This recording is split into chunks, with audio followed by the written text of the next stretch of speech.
que los milicos habían dejado el país con un 8% de tierra en manos extranjeras.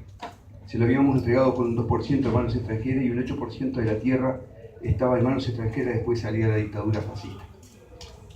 Hoy en día tenemos el 40% de la tierra en manos de sociedades anónimas de manos extranjeras. En el año 92, Carrera y Stolovic hicieron un estudio con respecto al tema de la forestación. Muy interesantísimo y creo que hay que tomarlo. Casiais creo que también tiene estudios con respecto al tema de la forestación y de los impactos de la forestación.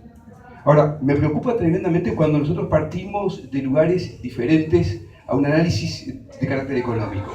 Cuando no se tienen en cuenta las externalidades, o sea, los impactos que tienen esos procesos industriales en nuestro país.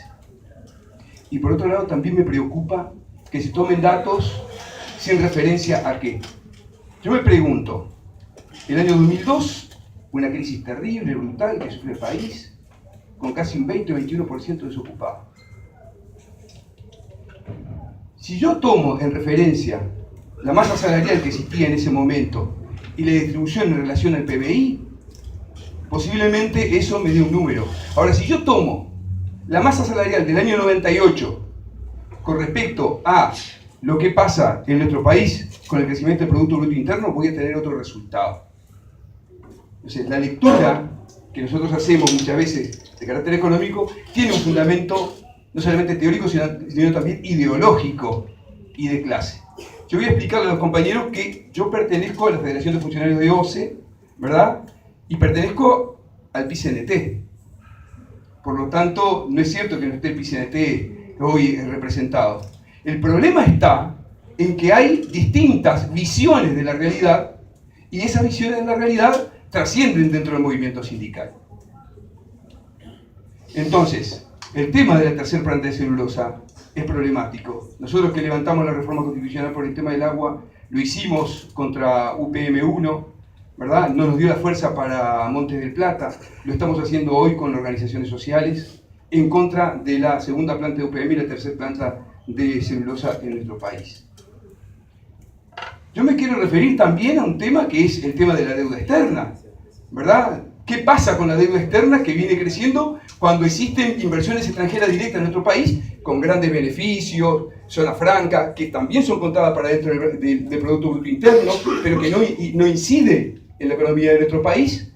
Beneficios fiscales, Puerto Franco, o sea, todas esas cosas inciden en la interna de nuestro país, más allá de que se diga que existen puestos de trabajo, más allá de que, ¿verdad?, se planteen eso como un tema problemático. Me quiero referir esencialmente a la planta de celulosa y preguntarle verdaderamente si han contemplado el tema de las externalidades, qué va a pasar en un futuro, porque no solamente es el tema de la forestación, el tema del monocultivo sojero también es importante, y da la casualidad, compañeros, que todo lo que se hace acá no es una producción nacional, sino que son producciones para el extranjero, ¿verdad? Pasta de celulosa para afuera, soja para afuera, y los impactos terribles que tiene. Nosotros venimos haciendo un seguimiento de la Comisión Nacional de Defensa del Agua y la Vida, de los impactos que ha tenido en el agua este modelo productivo. Es terrible, compañeros, es terrible. Yo les digo, la tasa ambiental no surge porque sí nomás dentro de OCE. OCE está gastando en productos químicos para alcanzar un agua potable que podamos consumir nosotros, importantísimo. ¿Y eso quién lo paga? Las carreteras y el destrozo de las carreteras, ¿quién las paga? Las pagamos nosotros, compañeros, y después reclamamos el 6% para la educación. Y no hay 6% para la educación. Ahora, hay beneficios fiscales para estas empresas. Y esa es una preocupación que como uruguayo me pega muy fuerte.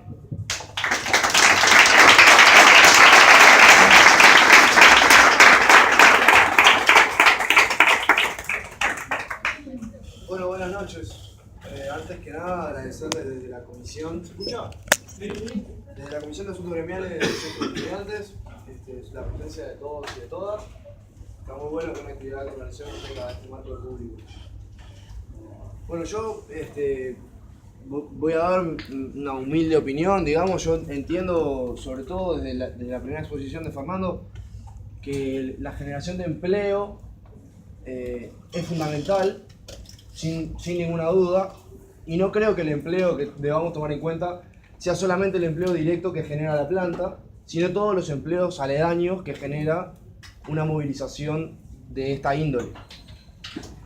Me pareció bien interesante lo que Fernando marcaba de lo que genera, el contralor político que genera a la oligarquía ganadera de este país, ponerle un cultivo, una generación de dinero paralela. Nosotros tenemos una ARU en este país que hace lo que quiere con el campo, que hace lo que quiere con la tierra, que impone las condiciones que se le canta. No entiendo muy bien por qué no estamos conversando de esto también. Acá tenemos un sector productivo muy organizado, con sindicatos fuertes, que se planta y impone condiciones. Yo, más adelante, le voy a hacer una pregunta a William. Y bueno, creo que está clara la respuesta, creo que es una producción coyuntural. Evidentemente, a lo que se está aspirando con el desarrollo científico, lo decía Fernando en relación con la Facultad de Ingeniería, hacia generar, sí, conocimiento científico, nuevas máquinas, nueva tecnología y poder mejorar el nivel de los bienes que producimos. Segundo, nada, en realidad había un comentario sobre las fotos que planteaba usted en las imágenes. Yo tengo la suerte de tener contacto con el campo y con el agro, y en los lugares donde se planta pradera, la tierra no es buena, por eso se planta. Entonces, que hubieran praderas plantadas para darle de comer a las vacas, es entendible que se utilicen, sí, para cultivar otras cosas, porque en realidad la tierra no es buena. La tierra que es buena cría pasto suficiente como para alimentar al ganado sin que se le tenga que agregar semilla, fertilizante o lo que fuese. Además, usted habló de que una hectárea de ese estilo generaría algo así como 200 o 300 kilos de carne. Eso no es una alta productividad en realidad. 200 o 300, dijo usted. 200 o 300 kilos de carne. No es alto la productividad de esa hectárea. Para terminar, sobre lo que... hay una pregunta que yo quería hacerle era, si usted cree que, y lo marcó, fue incluso bastante elocuente, en que el negocio era muy desfavorable, ¿por qué usted cree que hay una entrega tan amplia? O sea, los gobernantes son estúpidos. O sea, si es tan claro, que el negocio es tan malo, ¿por qué se les entrega con tanta facilidad? 3 minutos. Bueno, ¿ya está? Terminé. Muchas gracias. Ahí el compañero. ¿Me escucha bien ahí? Sí. Hola, buenas noches a todos. Yo quiero traer 2 elementos más y una pregunta nada más. Así lo hacemos rápido y podemos hablar todos, como dice la compañera acá. Bueno, primero que nada, como bien dijeron algunos investigadores por ahí, quería traer el tema de que el índice CONIAT está definido en base a producción de carne ovina y bovina y de leche, si no me equivoco, y poco tiene que ver con la producción silvícola. Así que estamos partiendo desde un error de base en determinar los suelos de propiedad forestal con el índice CONIAT. Ahí es como que ya de base no se está pensando. Me parece que está bueno tenerlo en cuenta, como todos los elementos que están trayendo. Y otra cosa, ya que Fernando hablaste de porcentajes, me parece que los porcentajes, si no están en el marco de una gestión de cuencas y superficie de cuencas, no tienen mucho sentido.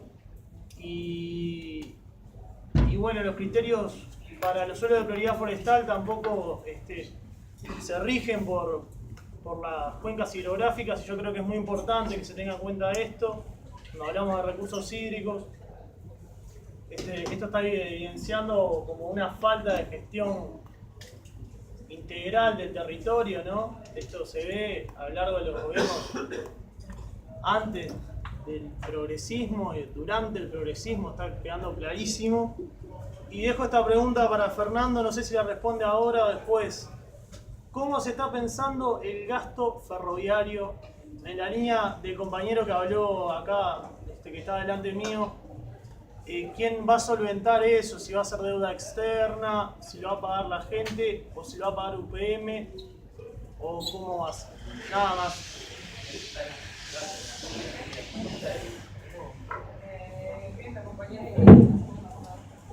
Bueno, buenas llega. Buenas noches a todas y a todos. Yo tengo 2 o 3 puntos para preguntar y también para aportar al debate. Uno es que creo que en el planteo de Fernando no estuvo toda la externalización de costos del modelo forestal. Porque cuando se comenzó a discutir, cuando decía Carlos Sosa, se hablaba del costo ferroviario, en carreteras, de los impactos en el suelo, de los impactos en el agua, y cuando nosotros como ecologistas ya por los 90 denunciábamos esas cosas y alertábamos esas cosas, y años después escuchamos a los intendentes del interior hablar justamente que estos predios que están destinados a los monocultivos forestales no pagan impuestos, pero sí tienen un gran costo en carreteras que lo tienen que solventar las intendencias. Y después también hemos escuchado al ministro Astori y a los ministros sucesivos que han tenido que pasar parte del presupuesto para solventar esa externalización de costos de los monocultivos forestales. Principalmente, el cuestionamiento que siempre hicimos es que toda la cadena forestal celulósica está libre de impuestos, o sea, es lo mismo que se denunciaba ya por los 60, las economías de enclave, las repúblicas bananeras, tuvieron subsidios, tuvieron exoneraciones impositivas, colocaron sus industrias en Puerto Franco y Zona Franca. Lo que pagan sí son los impuestos que tienen que ver con los seguros de salud, los seguros sociales de los trabajadores que están. También a Montes del Plata se les exoneró todos sus impuestos. Una parte de lo general, las tierras forestales pagan impuestos municipales. Sí, pero justamente también todos los impuestos municipales que pagan otros productores, por ejemplo, para el mantenimiento de camilería, justamente es de las cosas que los intendentes del interior denuncian que no hay aporte, que se han destinado tierras que antes pagaban impuestos que ahora no pagan. Pero bueno, para mí ahí hay un tema. Zonas francas, Puerto Franco, recuerdo cuando Montes del Plata se instala, consultamos por qué se le daba la zona franca a Montes del Plata en Conchillas, nunca hicimos un pedido de información, no, había secretos también por los cuales no se podía aportar esa información. Por otro lado, entiendo que sí hay un tema con las tierras de actividad forestal, como decía el compañero, son de índice de Coñat, que mide otro tipo de productividad, y entonces, ¿cómo se justifica que Soriano y Río Negro tengan tierras, sean de los departamentos más forestados, cuando sabemos que es justamente de los departamentos de mejor productividad para producir alimentos y alimentos de calidad que podríamos estar produciendo? Y ahí también yo tengo una relación con el tema empleo en esos departamentos. Río Negro, después de la construcción de la fábrica de celulosa, pasó a ser el departamento con mayor desempleo en el país, con 2 índices, cuando sabemos que estamos por debajo de 10%, sin embargo subía. Y también el mayor departamento en el tema de desempleo femenino, y después de la construcción de la fábrica también pasó a ser el departamento con más índice de denuncias de violencia doméstica y explotación sexual infantil. Entonces, acá creemos que también hay otro tipo de impactos, no solamente ambientales, sino sociales, de estos emprendimientos, de la llegada a pequeñas sociedades, pequeñas poblaciones de emprendimientos que generan empleo para hombres, que llegan, se instalan y que generan una cantidad de problemáticas que nunca han sido puestas sobre la mesa en los estudios de impacto ambiental y en el manejo de que se hace de este tipo de beneficios, que se habla solo de los beneficios, pero sí se oculta una cantidad de problemas que generan y que traen y que nos preocupan.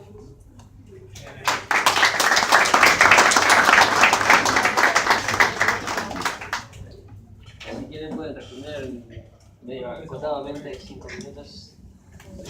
Sí, yo quería, bueno, está el tema del ferrocarril, que yo no lo toqué, que es grosero, ¿no? O sea, yo vivo en la zona oeste de Montevideo y simplemente no me puedo imaginar pasando como 20 trenes por día larguísimos. Ya el tránsito está complicado, no sé lo que va a pasar cuando empiecen a cruzar Guayana, todas las calles, las avenidas que va a cruzar eso. Bueno.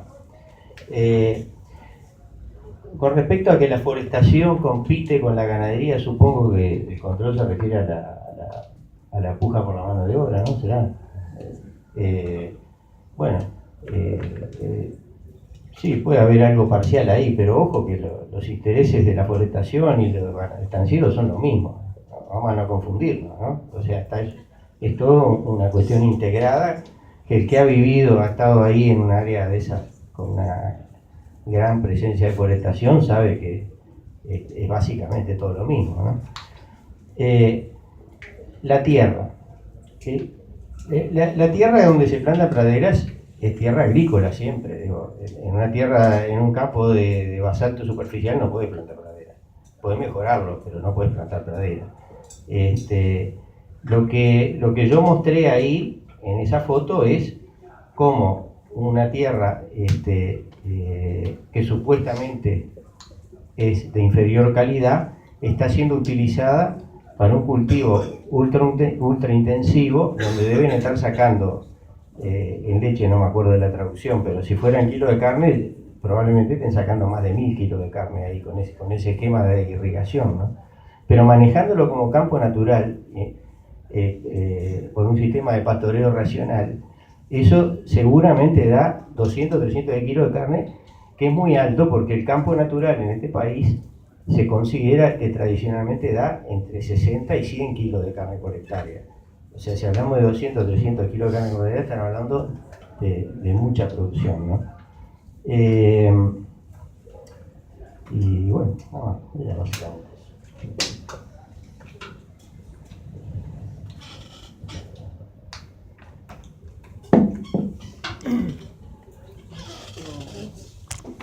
Bueno, algún que otro temita salió, ¿no? A ver, imposible responder todo, me parece que hay un montón de temas súper interesantes. Pero bueno, tratando de centrarme en algunos. La calidad de la tierra de prioridad forestal son públicos. De los 4 millones de hectáreas que hay de prioridad forestal, 3.600.000 son de productividad media y baja, y hay unos 400.000 que son de productividad alta, ¿sí? Porque eso no estoy seguro cómo se determina, pero depende no solo de la calidad de la tierra también, sino también de la ubicación concreta, o sea, hay otras cosas. Pero eso es público y sí, puede haber alguna zona de tierra de alta calidad, pero en general la forestación está en tierras de peor calidad. Me parece que eso es un hecho.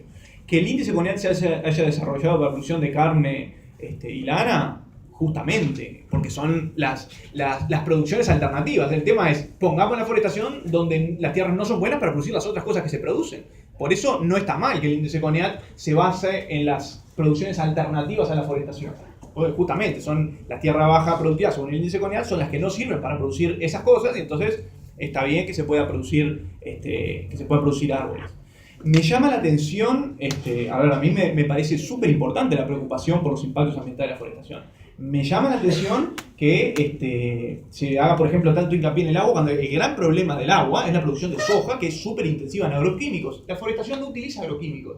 Es un dato nada menor. Utiliza de manera muy poco intensiva agroquímicos.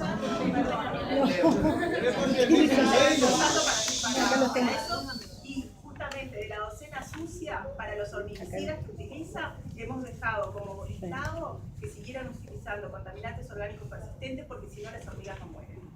Habiendo firmado el convenio de Estocolmo que nos comprometíamos a eliminar los contaminantes orgánicos persistentes. En eso tenemos información, hay libros publicados y podemos encontrar. Bien, tengo entendido que la forestación es bastante menos intensiva de producción de utilización de agroquímicos que otra cosa como la soja. Por otro lado, otra producción intensiva que genera mucho problema en el agua son los tambos, ¿no? La producción de leche, que es una de las producciones históricas, así que parece que está todo bien, se generan problemas muy grandes en el agua. Y el otro es el aire, ¿no? Porque la ganadería es muy intensamente producción de gases de efecto invernadero. El metano de la digestión de las vacas, que tiene un impacto en el efecto invernadero mucho más grande que el anhídrido carbónico. Los árboles secuestran el anhídrido carbónico y tienen un efecto positivo en ese sentido. Entonces, yo creo que sí que hay cosas que hay que tener en cuenta de la forestación. Creo que toda nuestra producción histórica, de hecho Uruguay, cuando se ve a nivel internacional en contribución a los gases de efecto invernadero, se toma per cápita, ¿no? Por persona, tiene un nivel muy alto, porque claro, tiene 4 vacas por persona. La producción de metano es muy alta, y el metano es un gas complejo en ese sentido. Entonces, yo creo que ahí hay una competencia entre producciones. Toda acción del hombre en la naturaleza genera genera un perjuicio. Está bueno ver de manera balanceada todos ellos. Con el tema de la zona franca me parece que es un tema muy recurrente. A mí no me causa ninguna gracia que las plantas, no está todo en zona franca, la planta de celulosa lo que está en zona franca, ¿no? La tierra además paga, como se impuesto al patrimonio. Hay una razón muy sencilla que es los finlandeses o los que sean, como de plata eran suecos, chilenos, pueden poner la planta acá, la pueden poner en Brasil, la pueden poner en Senegal. Tienen un montón de opciones para poner la planta, ¿sí? En otro lado le dan un montón de beneficios mucho más grandes. Además, en general, los requerimientos ambientales en otros países son mucho más laxos de lo que son en Uruguay. Entonces, la opción para el país es: ¿usted quiere hacer un eslabón más en la cadena productiva? Porque además Uruguay hoy en día está exportando chips de eucalipto y rolo de eucalipto. Es decir, si nos quejamos por los commodities, ahí hay lo peor de los commodities. Entonces, es la oportunidad de agregar un eslabón más que utiliza algunas altas tecnologías, que genera algunos derrames tecnológicos, o no hacerlo. Se puede no hacer, pero no hacerlo no implica que no exista la producción forestal. La producción forestal existe igual. No sé, entre tantas cosas, lamento si soy mareador, trato de no serlo, pero bueno. Perdona, contestame si hay algún límite para si se va a llegar a los 4 millones y pico de hectáreas, si hay una planificación. Vos estás ahí en la OPP. Sí. Mirá, esas tierras son forestales en principio. Por ahora se está muy lejos de eso. Quien determina qué se puede deforestar o no es el Ministerio de Ganadería. Pero por ahora... ¿No hay una planificación de la OPP sobre...? O sea, ¿vamos a llegar a los 4 millones y pico de hectáreas? No lo sé. Eso le tenés que preguntar al Ministerio de Ganadería. Que para eso es el Ministerio de Ganadería, Agricultura y Pesca. Siempre una cosita más con el tema de la explotación sexual. Eso es común en todo mega emprendimiento cuando hay una gran movilización de personas a un lugar. Fue un hecho en el caso de Botnia. Para la producción de Monte del Plata ya se tomaron un montón de medidas para prevenir eso. Y eso es en la fase de construcción. Es para construir una planta de celulosa, para construir un puente. Las medidas que se tomaron porque visitando la ciudad de Conchillas hay todo un cordón de pobreza generado por este mismo tema, alrededor de la planta de Conchillas. Mira, estuve en Conchilla la otra vez, no lo vi, pero te puedo preguntar, salió un artículo interesante, todo un capítulo de la revista Lento sobre la ciudad de Conchilla y lo que las personas piensan de la planta, y en general parece que hay una opinión bastante positiva. Podemos preguntar en Fraivento también qué piensan. Lo que uno no debería tener es la ilusión de que esa planta tiene que solucionar todos los problemas. Entonces, si en Fraivento hay alto desempleo, entonces es porque todo el modelo forestal no sirve. No, está bien. Fraivento en sí es una ciudad que históricamente ha tenido problemas desde que cerró el Anglo y no es nuevo con eso. Ahora, me parece que si preguntás a la gente de Fraivento, en general va a estar de acuerdo. ¿Y el tren? ¿Qué pasa con el tren? La pregunta que dice el tren. El tren. Mirá, eso, lo que va a salir en concreto se está negociando, yo no lo sé. Lo que sí te puedo decir es que en Uruguay, por la Constitución, el encargado de hacer las infraestructuras es el Estado. Y hace todas las rutas para que lo utilicen toda la producción, los productores de todo el país. O sea que, naturalmente, el Estado seguramente va a construir la ruta por la modalidad no lo sé cuál, ¿sí? Y UPM va a pagar canon por usar la vía. Es decir, no es que se deja gratis la vía. Eso es una cosa importante porque la posibilidad de tercera planta, una de las cosas positivas, entre otras que pueden ser más cuestionables, es que permite generar una escala mínima que haga rentable hacer un ferrocarril. Uno de los grandes problemas, uno de los grandes problemas que tiene este país es de infraestructura, y uno de los problemas de por qué se forestan en algunas zonas que no deberían forestarse, como planteaban hoy, tiene que ver con que se planificó la forestación sin planificar la infraestructura. Entonces, incluso en una época que se pagaban subsidios, antes se pagaba subsidio al que forestaba, ahora no se paga, ¿no? Se pagaba subsidio por cada árbol que plantaba. Al tipo le servía más plantar ahí en torno al departamento de Colonia, porque era la salida por el puerto de Nueva Palmira, y no cobrar nada, que plantar en Rivera, que era la zona de los suelos de prioridad forestal, aunque le pagaran el subsidio, porque el costo de trasladar los rolos desde allá hasta Nueva Palmira era mucho más alto que eso. Entonces, el tener ese ferrocarril, además de que es un ferrocarril que puede usar cualquier otra producción y eso tiene efectos positivos, puede permitir que la forestación de ahora en más se enfoque en las zonas realmente donde hay más tierra de prioridad forestal y donde son tierras de peor calidad, y no en la zona más al sur que son de tierras de más calidad. Lo hice siguen cantando las puertas de Colonia. Bien, compañero, para respetar un poco y que todos podamos hablar, respetar un poco en los tiempos, vamos a hacer un acumulado de 6 o 7 preguntas y así después le damos paso a la mesa para que respondan. ¿Me parece bien? ¿Me dejas una muy cortita? Bueno, está bien. No. Hola. Hola. No, una cosa que decía Fernando que yo no comparto y para mí no es así, ¿verdad? O sea, cuando estudiamos el tema de las ganancias de las pasteras acá, yo me estudié los balances de Suzano. Suzano es una empresa gigantesca que tiene varias plantas de celulosa de las grandes en Brasil. Suzano paga todos los impuestos, paga ganancias, paga todo. O sea, eso de que si no les pagamos ningún impuesto acá, se van a otro lado, no es cierto, porque los árboles están acá. Entonces, ¿qué van a hacer? ¿Van a poner la fábrica en Chile para llevar los árboles, los troncos hasta allá? Y hay una alternativa, que ponerle detracciones a las exportaciones de troncos. O sea, no es que si no me voy, esto no es así. Si me dicen que una fábrica automotriz es así, puede ser, pero con esto no, los árboles los tienen acá. Y si no, se lo van a meter de supositorio. O sea, la planta la tienen que poner acá y tienen que pagar impuesto acá. Bien, Daniel. Daniel, Sí. Para el jerarca de la OPP, claro que recién lo contestó la pregunta que yo le iba a decir, ¿no? Que hay tantos países en el mundo que le dan más beneficios que Uruguay.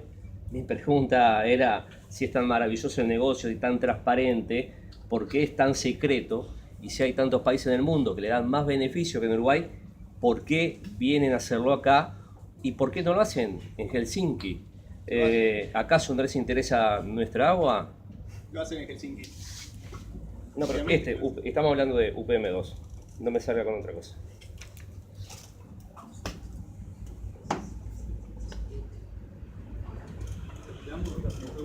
¿Eso es? Nacho. En realidad, lo mío era más a modo de comentario, que espero que. Ya me hubiera gustado que aportaría a la congruencia política del sistema político y a la ética política, que se ponga sobre la mesa cuáles son las políticas que los partidos, en este caso el partido de gobierno, piensan llevar adelante, ¿no? A mí me hubiera gustado que hablen de la participación público-privada como eje de campaña, que hablen de la hora de la ley de riego, que hablen de las exoneraciones fiscales, de las zonas francas. Me gustaría que se hable porque hace a lo que uno hace. No puede haber una disociación entre el discurso y los hechos, ¿tá?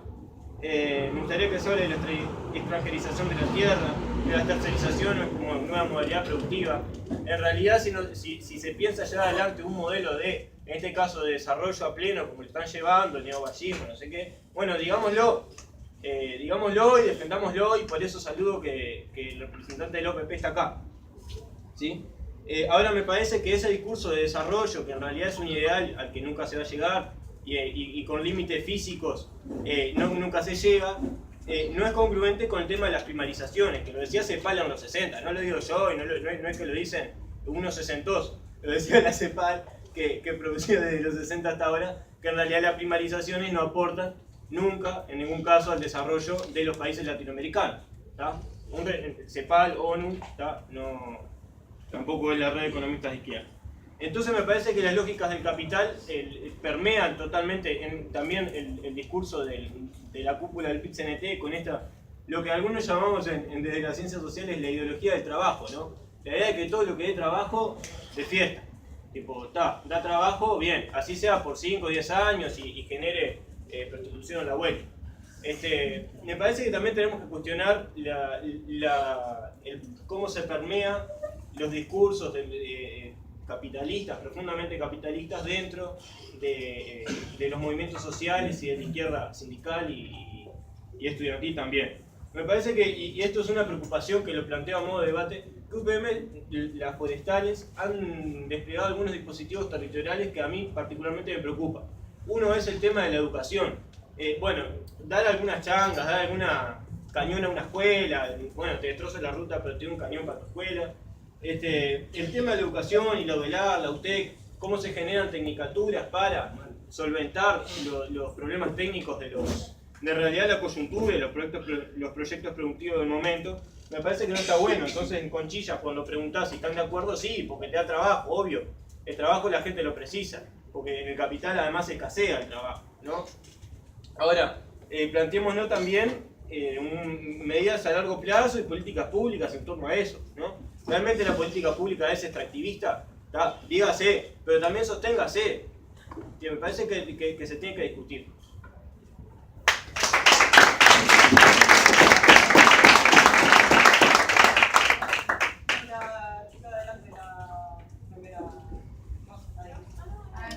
Soy militante de la Celta y del Sexo, y en ese sentido les agradezco a los panelistas y a los compañeros que asistieron a la actividad. Me gustaría hacer como una reflexión, pero en realidad me voy a centrar en las preguntas porque me parece que varios queremos hablar y está bueno como permitir que todos podamos intervenir. Y tengo algunas preguntas que van como en el mismo sentido de la compañera que habló recién, en esto de poder pensar la cuestión del modelo de desarrollo como algo más político y estratégico del país, y me atrevería a plantearlo como político de la región en el capitalismo mundial, o sea que lo logremos pensar en esa línea. Y en ese sentido tengo algunas preguntas más concretas, pero que me gustaría que se respondan desde esa mirada. La primera es, ¿por qué? Escuchábamos por ahí con los compañeros de la comisión también en un taller anterior que hacíamos que una de las plantas actuales no está produciendo a su máximo.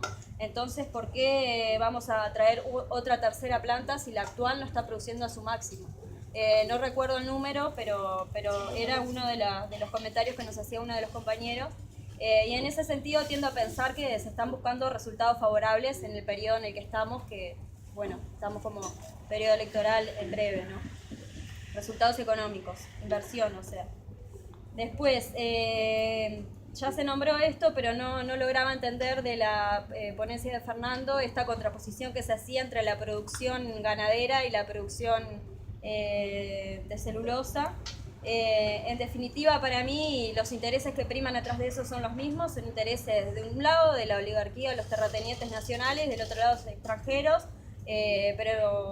o no tan extranjeros porque hay muchos que plantan árboles que son nacionales, pero los intereses capitalistas son los mismos que están ahí. Los beneficios para el pueblo, creo que de las experiencias que tenemos, son muy pocos. Entonces me parece que ahí me atrevería a que se ponga la discusión en ese sentido, o sea, que estratégicamente el gobierno qué es lo que está proponiendo. Porque a mí no me sirve ni una ni la otra, digamos, como propuesta estratégica de un gobierno de izquierda, si es eso el gobierno de izquierda común. Después, también una cosa que ya nos centramos, pero el análisis de las zonas francas. Sabemos que las zonas francas en realidad no son actuales, una ley que se promovió alrededor de los 90, o sea, con un modelo más neoliberal, pero que actualmente se intensificaron esas zonas francas, que tienen que ver con este modelo que América Latina ha ido tomando, de este extractivismo, esta extracción de los bienes comunes que necesita de esta exoneración y estos enclaves económicos para venir a instalarse en la región. ¿Cuál es la decisión política que hay detrás